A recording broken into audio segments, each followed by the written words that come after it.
ជំរាបសួរពុកម៉ែបងប្អូនទាំងអស់គ្នាថ្ងៃនេះកូនបើបានមកធ្វើសម្លស្ងោរត្រីរ៉ស់ធម្មជាតិនេះគឺជាត្រីដែលរកបានយប់មាញ់ថាអូធំល្អហិនរត់ចឹងយើងយកមកចាប់ទាំងអស់គ្នាបានមួយណាមានតែតួ2 3ហើយតែមួយតែក្រាញ់ចឹងស្លតាមល្មមទេមកហូបសិនទេចឹងគឺថាថ្ងៃនេះគឺមកឲ្យបងជួយវាយត្រីសារតែខ្ញុំរឿងមិនសូវហ៊ានវាយបានទេចឹងទៅគឺបងណាអញ្ចឹងតួខ្ញុំទៅធ្វើគាត់ឈរមើលឲ្យគាត់ទៅលៀងម៉ូតូទៅធ្វើការគាត់បាត់ទៅចឹងទៅខ្ញុំមានតែ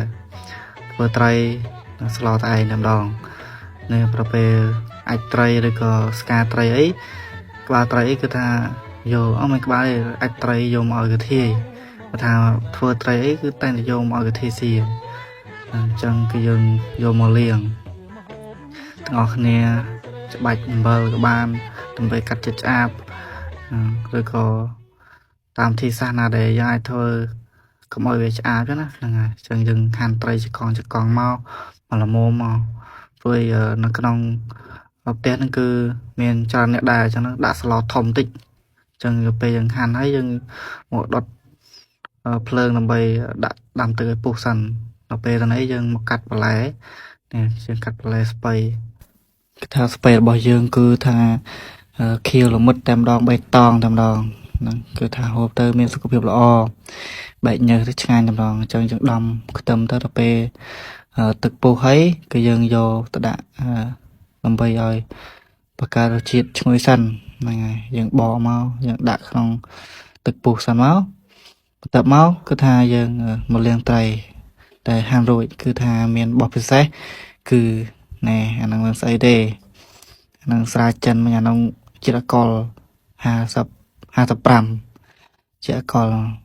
គឺថានេះមិនស្រាទេគឺអាល់កុលសុទ្ធតែម្ដងដុតឆេះទៅគឺថាលាងស្អាតមកណាលាងទឹកផងអើយស្អាតតមកគឺថាយើងយកត្រីយកដាក់ដើម្បីដាក់ត្រីមុនបន្លែចឹងណាគឺយើងដាក់វាពុះហើយដាក់អំបិលចាប់មកដើម្បីវាចាប់ជាតិហ្នឹងហើយណាមួយគឺថាវីដេអូនេះគឺមិនបានដាក់ឲ្យឃើញដាក់គ្រឿងដាក់ក្រៅទេដោយសារតែពេញ memory ចឹងថតទៅពេញ memory បាក់អង្គុយលុបឡើងនឹងដាក់ម្រេចបន្តិចទៅអានេះគឺវីដេអូដែលយើងជឿបាន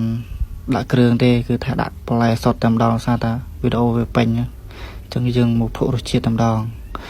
ថាអូហូយចាប់ជាតិតែម្ដងហ្នឹងហើយជាតិមកណាអញ្ចឹងគឺយើងមកមើលមកថាពុះហើយអូខេតំណងណាអញ្ចឹងគឺថាយើងយកមកដួសទុកក្នុងទូទៅយើងដួសហើយបិទគេសមកហ្នឹងហើយយើងដួសដើម្បីទុកឲ្យលោកយាយភាសាតែលោកយាយហ្នឹងគឺថាកូនបើតែម្ដងគឺថាខឹងចៅគឺថាមិនហូបទេ